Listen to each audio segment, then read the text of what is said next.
Merci infiniment, Adama, pour cette belle opportunité que vous m'offrez pour vous rencontrer et d'échanger sur un certain nombre de questions qui concernent notre continent, qui sont d'actualité.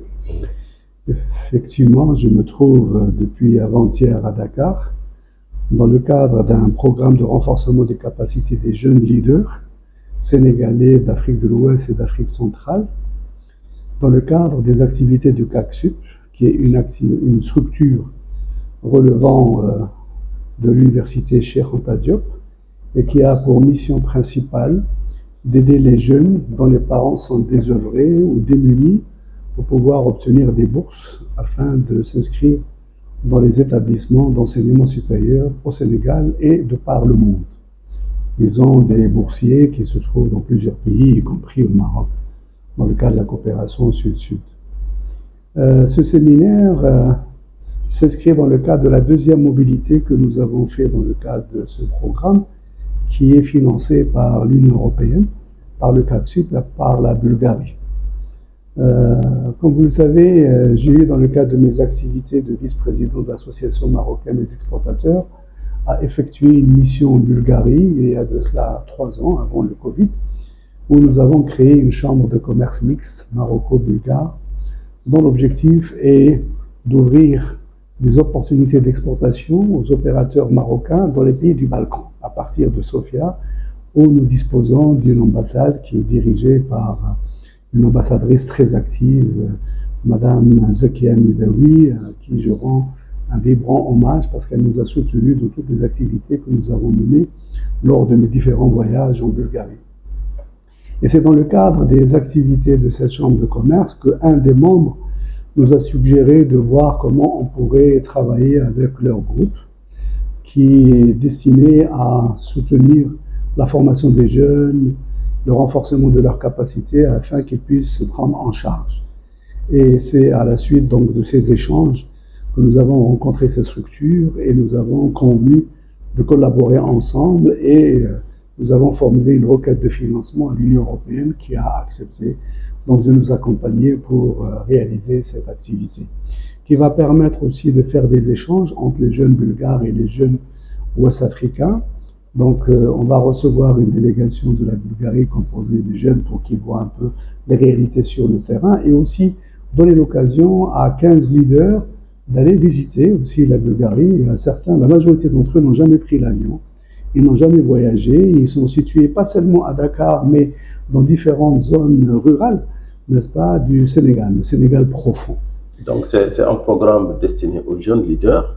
Justement, en parlant des jeunes leaders, moi j'ai envie de vous poser une toute autre question. C'est quelle est aujourd'hui la place de ces jeunes leaders et de la mobilité dans ce qu'on a appelé la ZLECA, la zone de libre-échange continentale? Comme vous le savez, les jeunes leaders d'aujourd'hui seront les responsables politiques dans nos pays et des acteurs très importants. On a l'habitude de dire que l'avenir appartient à la jeunesse. Donc ce sont les forces vives de nos pays. Nous nous trouvons dans un pays qui a un système d'éducation très attractif, de longue date, qui attire des étudiants de partout. Vous trouvez ici au Sénégal beaucoup d'étudiants marocains, tunisiens, ivoiriens et autres dans le secteur de la médecine. Donc on a quand même Cheikh Anta Diop, l'université Cheikh Anta Diop, elle est très prestigieuse. Il y a l'université aussi de Saint-Louis. Il y a une université virtuelle qui a été financée par la Banque africaine de développement au moment où j'étais représentant résident régional ici à Dakar, entre 2004 et 2011. Donc aujourd'hui, ces jeunes, malheureusement, n'ont pas la possibilité d'interagir avec d'autres jeunes dans d'autres pays africains. Donc il n'y a pas encore un cadre qui permet aux jeunes d'interagir, de se rendre visite, parce qu'on n'a pas les moyens ou les structures adaptées pour permettre à cette jeunesse véritablement de jouer son rôle pleinement. Alors comme vous le savez, la zone de libre-échange continentale constitue le plus grand marché au monde. Hein. Elle a été... Sur le papier, mon cher Hamidou, il constitue sur le papier, disons, pas sur vous savez, la réalité est tout autre. Oui, vous avez raison, M. Wad. C'est une institution qui a été créée par les chefs d'État avec pour ambition de créer un marché commun afin de booster les échanges intra-africains. Mais vous avez raison, il y a de nombreux obstacles qui sont encore là et qui freinent l'opérationnalisation de cette nouvelle institution continentale. D'abord, comme vous le savez, il n'y a pas encore accord entre les parties prenantes sur l'origine. La règle d'origine, la fameuse règle d'origine. Exactement. Donc, il y a des négociations qui sont en cours. Elles ont pris beaucoup de temps. Le secrétaire exécutif de la ZLECAf a annoncé récemment que le chantier est en cours, qu'il y a de grandes avancées qui sont en cours. Donc, soyons optimistes et espérons que ces choses-là vont se concrétiser dans les prochaines semaines ou les prochains mois. Mais il y a le problème de l'intégration économique régionale qui pose encore des problèmes. Vous savez, parfois, des conflits entre États aboutissent à la fermeture des frontières. On l'a vu en Afrique de l'Ouest et en Afrique centrale. En Afrique de l'Ouest, c'était, je pense, le cas de la frontière entre le Nigeria et le Bénin. Et le Cameroun aussi. Et aussi qui était fermé. D'ailleurs, on n'en connaît pas les raisons. Officiellement. Selon ce que nous avons appris, c'est qu'il y avait peut-être des problèmes de contrebande, n'est-ce pas, au niveau de la douane du Bénin, n'est-ce pas, et donc les gens faisaient importer des biens sous le régime de l'importation temporaire, mais qui ne payaient pas les frais de douane, et on inondait le marché nigérian, n'est-ce pas, qui est assez puissant, donc, et que les autorités ont pensé pouvoir les protéger. Mais par la même occasion, on crée un problème. Et ce sont les populations qui souffrent. Vous avez eu des problèmes aussi en Afrique de l'Est, on a vu aussi des problèmes en Afrique australe, et nous avons aussi dans notre région... En Afrique de l'Est, on peut citer le cas d'un pays quand même emblématique comme l'Éthiopie, qui est aujourd'hui pratiquement en guerre civile. Tout à fait. On peut aussi citer le cas de la RDC et du Rwanda, qui aujourd'hui sont presque sur le sentier de la guerre à cause, je pense, du Kivu, cette province, cette richissime province de la RDC qui échappe au contrôle de l'État à cause de ses richesses. Donc peut-être c'est l'occasion d'ouvrir une fenêtre et de dire que la course vers les minerais, les terres rares et les minerais dits stratégiques risque de provoquer une instabilité dans un grand nombre de pays africains. Malheureusement, c'est une réalité. Il faut vivre avec. Et le grand perdant, ce sont nos États africains. N'oublions pas aussi qu'en Afrique du Nord, nous avons un problème similaire. C'est la fermeture des frontières entre l'Algérie et le Maroc. Depuis 1994, oui, ça fait quand même un quart de siècle. Ouais. Qui peut imaginer, c'est une génération, n'est-ce pas, qui est née avec un problème. Maintenant, si vous voulez faire des échanges dans le cadre de la ZLECAf entre le Maroc, l'Algérie et la Tunisie, comment vous allez le faire? On exporte nos produits vers l'Espagne qui vont descendre sur Oran ou sur un autre port, n'est-ce pas, en Algérie, et l'inverse aussi la même chose. Mais vous trouvez quand même des dates algériennes au Maroc, vous trouvez des dates tunisiennes au Maroc. Donc on utilise des chemins, n'est-ce pas, détournés, mais ça a un impact sur le prix que paie la population. Donc le renchérissement des produits, surtout aujourd'hui avec l'inflation généralisée auquel nous assistons suite à ce conflit en Ukraine, etc., qui a un impact négatif sur l'ensemble des économies africaines. Donc ça aussi, c'est un problème. Vous me permettez aussi de mentionner un autre obstacle qui n'est pas encore résolu. C'est celui des visas. Aujourd'hui, la mobilité entre nos pays, elle est limitée. La BAD a lancé une initiative en publiant un indice des visas pour voir les pays qui permettent aux titulaires des passeports africains de rentrer dans leur pays sans visa. Donc il y a beaucoup d'efforts à faire à ce niveau-là. Donc, assurer la libre circulation de la marchandise, c'est une chose. Mais s'il n'y a pas la libre circulation des hommes et des femmes d'affaires, n'est-ce pas, pour aller traiter, négocier, etc., ça pose un problème. Le transport aérien, aujourd'hui, dans de nombreux pays, vous êtes obligé de monter jusqu'en Europe ou d'aller en Asie, à Dubaï ou à Qatar, ou je ne sais pas où, ou à Istanbul pour venir en Afrique. Alors vous imaginez, vous perdez 2 jours. Justement, de route à l'aller et 2 jours au retour. Oui, justement, il paraît que dans les négociations, parmi les grands obstacles, vous avez évoqué tout à l'heure la règle d'origine, il y a la libre circulation des personnes et des biens ainsi que le droit d'établissement, mais aussi il y a l'open sky, c'est-à-dire un ciel unique. Les pays africains ont beaucoup de mal à renoncer à leur droit de trafic. Vous savez, les ministres du transport aérien ont adopté la déclaration d'Yamoussoukro sur l'open sky. Alors, mais on regrette, beaucoup de pays n'ont pas de compagnie aérienne.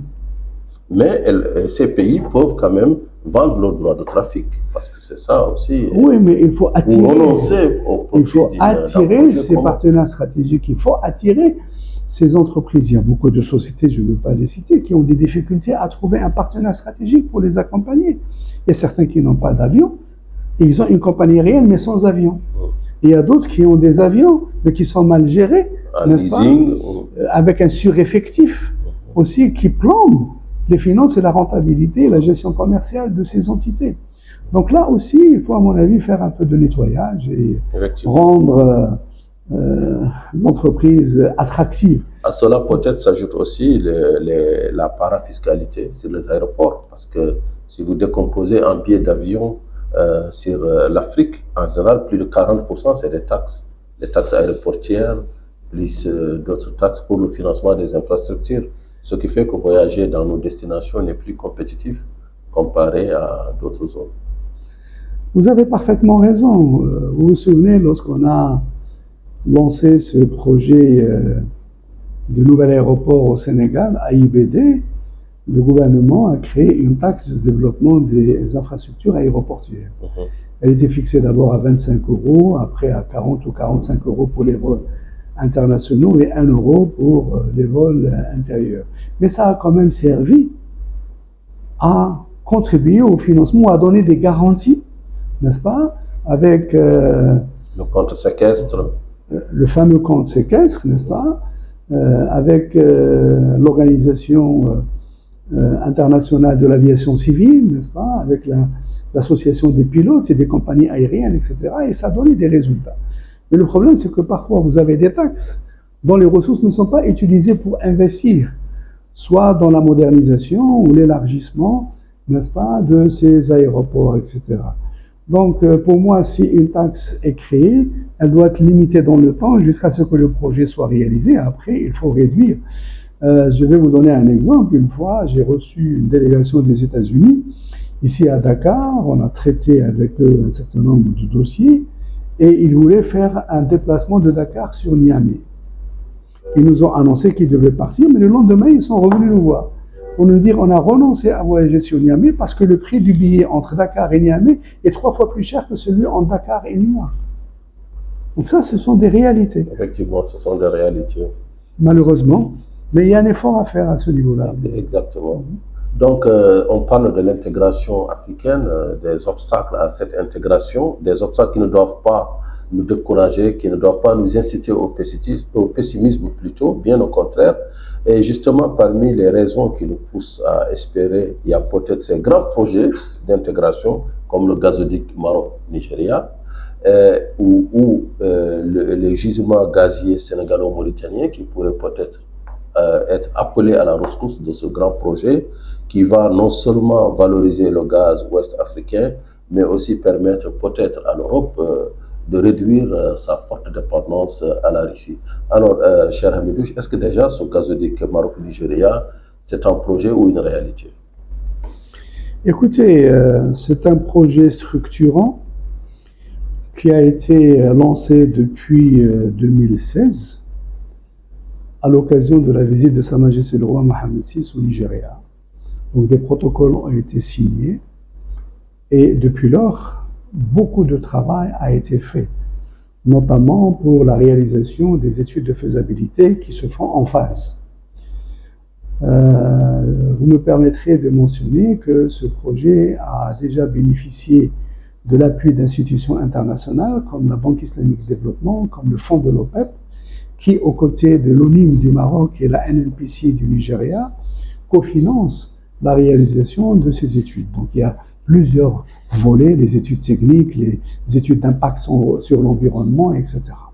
Alors comme vous le savez, ce projet va être relié au West Africa Gas Pipeline, qui existe déjà entre le Nigeria, le Ghana et 2 autres pays d'Afrique de l'Ouest. Il est question aussi de relier le Burkina Faso, peut-être d'autres pays comme le Niger ou comme le Burkina Faso, pardon, le Mali, etc.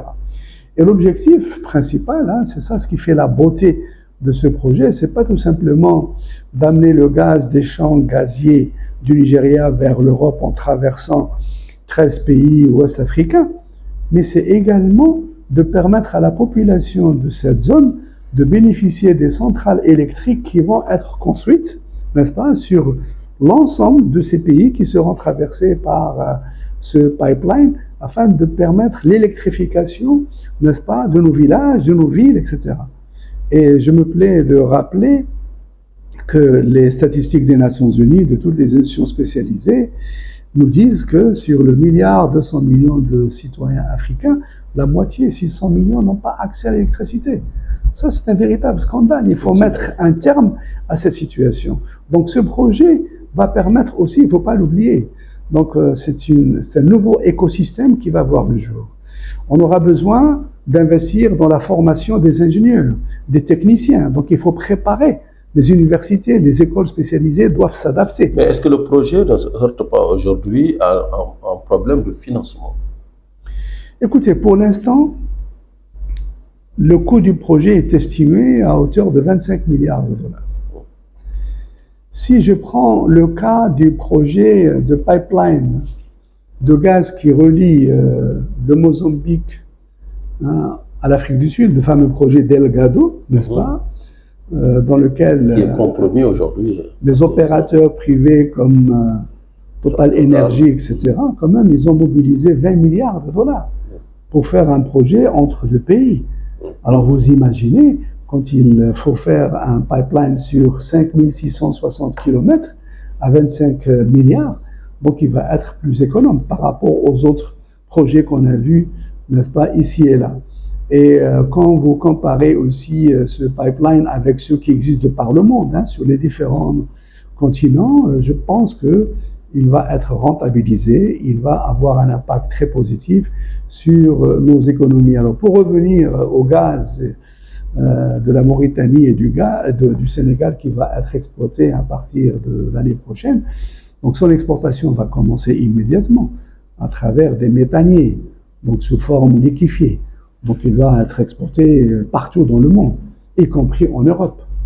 Et j'imagine que le jour où le projet de pipeline qui va relier le Maroc au Nigeria sera opérationnel, on va brancher, n'est-ce pas, les tuyaux du Sénégal et de la Mauritanie pour qu'ils puissent rejoindre ce grand pipeline, donc qui va être d'une dimension qui va être adaptée en fonction des besoins des uns et des autres pour pouvoir acheminer leur gaz aussi vers l'Union européenne. Donc c'est un projet intégrateur qui concerne quand même pratiquement tous les pays de l'espace CEDEAO. C'est l'intégration économique régionale par excellence, c'est la coopération sud-sud par excellence, et c'est ce que nous ambitionnons dans le cadre de l'agenda 2063 de l'Union africaine. Et comme vous le savez, un des axes prioritaires de l'action du président Adesina à la tête de la BAD avec les high five, c'est intégrer l'Afrique, c'est électrifier l'Afrique. Déjà, 2 axes prioritaires de cette stratégie sont reflétés dans ce projet intégrateur et tout ça. Donc il est prématuré aujourd'hui pour parler de mobiliser les financements. Les financements seront mis en place, ils vont être octroyés par les banques commerciales. Pourquoi ne pas associer les citoyens de l'Afrique de l'Ouest ou de la CEDEAO à acheter des actions à travers la bourse des valeurs régionale d'Abidjan, à travers la bourse des valeurs de Casablanca, etc. Donc il faut que les citoyens s'approprient aussi ce projet-là. Donc le problème du financement ne va jamais se poser. Voilà.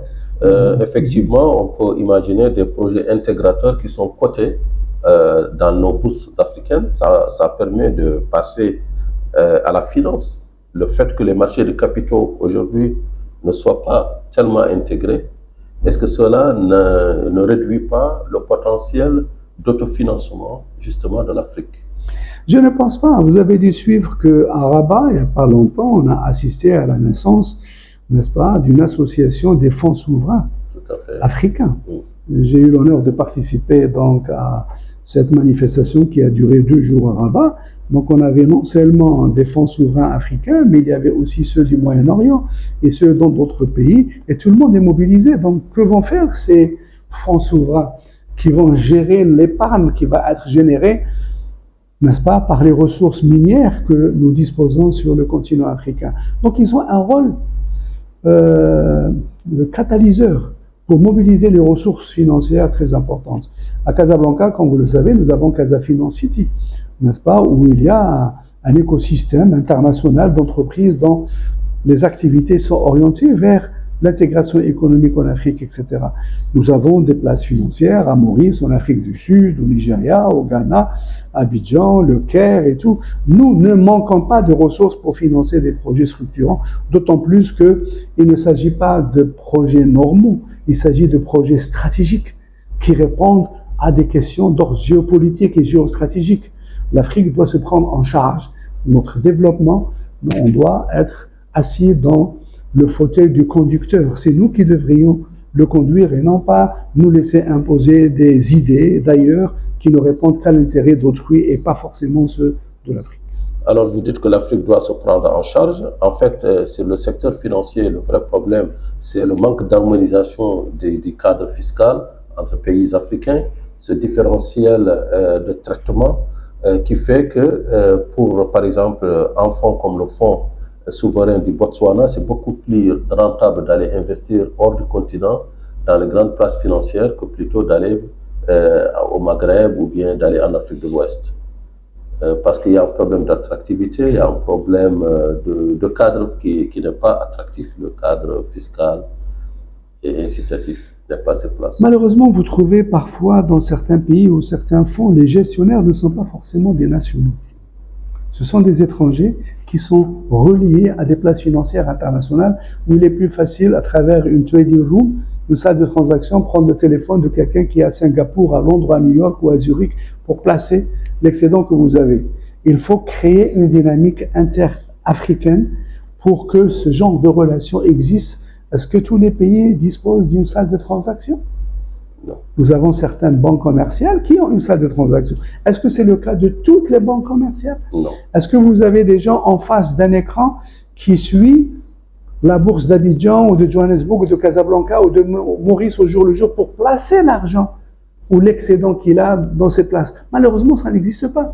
Donc une institution comme la BAT, qui elle-même a créé en son sein une salle de transaction pour gérer l'excédent qu'elle a, parce qu'elle a un capital qui dépasse les 200 milliards de dollars, comme vous le savez. Donc l'excédent de trésorerie, il est placé à travers, n'est-ce pas, cette salle de transaction à travers le monde.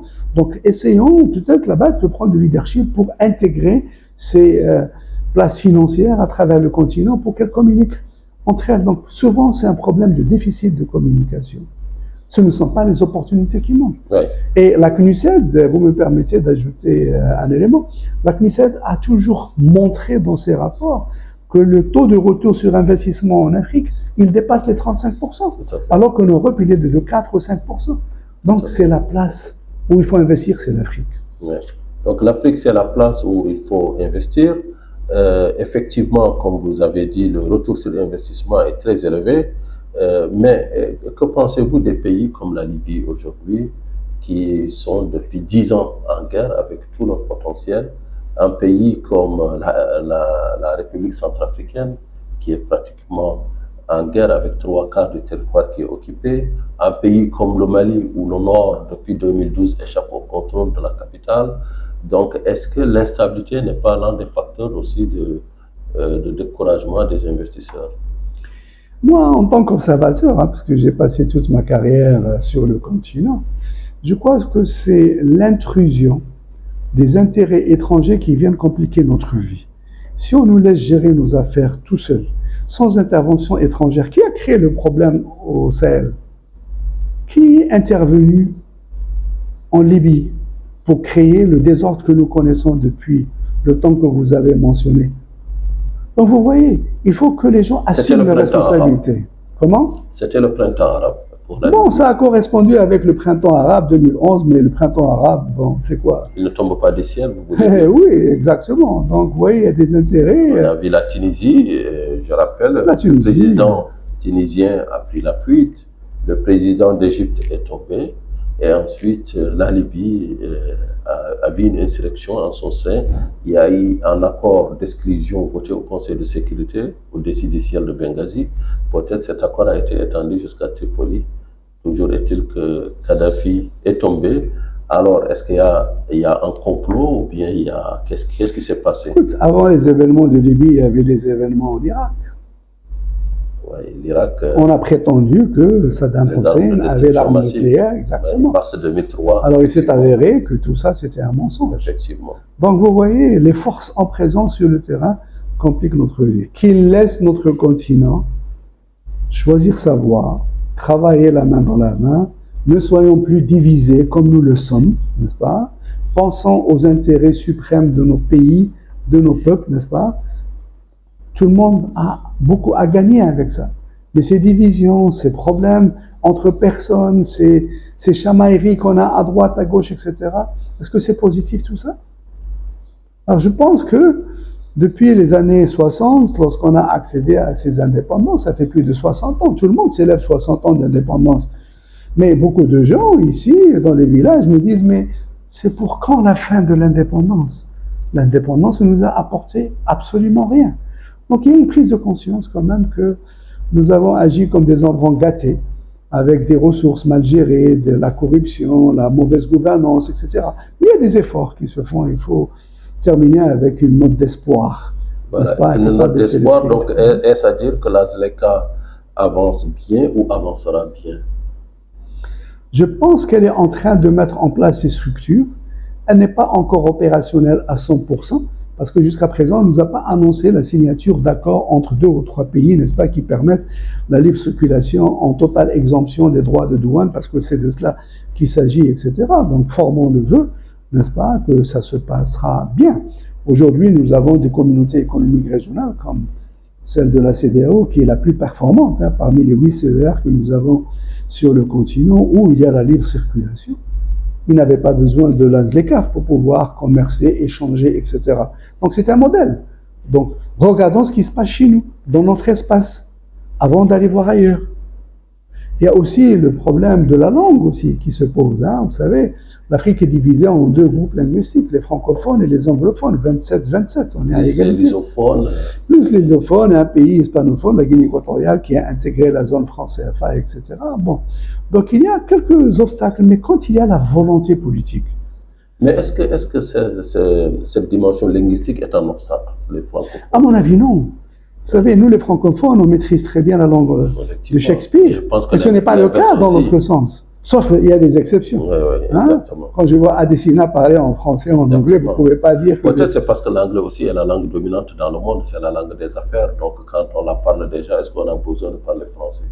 Écoutez, à mon avis, ce n'est pas un obstacle. C'est pas un obstacle. C'est pas un obstacle, à mon avis. C'est un faux obstacle. Vous rappellerez-je que l'Union africaine a mis le Swahili comme, je pense, langue officielle.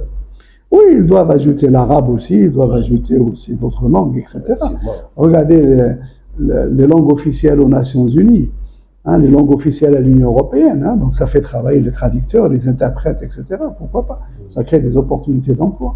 Exactement, exactement. Donc, cher Mohamed Hamidou, je rappelle que nous faisons cet entretien, cette libre conversation ici à Dakar, où vous êtes venu faire un séminaire sur le leadership des jeunes leaders. Les jeunes leaders, c'est sur ce mot qu'on va refermer cet entretien. On dit que l'Afrique est le réservoir de la jeunesse de demain. Donc, quel mot vous avez à adresser à cette jeunesse africaine? En tout cas, si j'ai un mot à leur dire, c'est de croire en eux-mêmes, de ne pas vivre le désespoir, de ne pas penser à émigrer, à mettre leur vie en danger, comme cela se passe malheureusement dans plusieurs régions du continent. La Méditerranée est devenue un cimetière, n'est-ce pas, où notre jeunesse, ça me fait mal de voir à la télévision tout ce qui se passe avec ces émigrés. Et d'ailleurs, ce projet de renforcement des capacités des jeunes s'inscrit dans cette optique de montrer les opportunités qu'il y a à se prendre en charge, à développer ses affaires et être utile à sa société, à son pays, à son continent, plutôt que de mettre en danger sa vie et une fois que vous arrivez là-bas, vous allez faire les petits boulots de gardien ici dans un garage, de cireur, de ceci ou de cela. Quand même, ça fait mal. Alors, ils dépensent un argent fou pour faire la traversée et tout, alors que cet argent peut constituer un capital pour démarrer une activité. Et aujourd'hui, nous avons plein d'instruments de financement disponibles, n'est-ce pas, pour soutenir la jeunesse. Donc c'est ça le message que je laisserai à D'accord. cette jeunesse. Développez vos activités ici, vous verrez comment vous allez évoluer. Donc, un message fort à la jeunesse africaine, développez vos activités ici en Afrique. Vous n'avez pas besoin de tenter votre vie pour un paradis qui n'existe pas, un Eldorado chimérique. Donc, en Afrique, on peut se réaliser, s'auto-réaliser. Et on était aujourd'hui avec Mohamed Hamidouche en finance.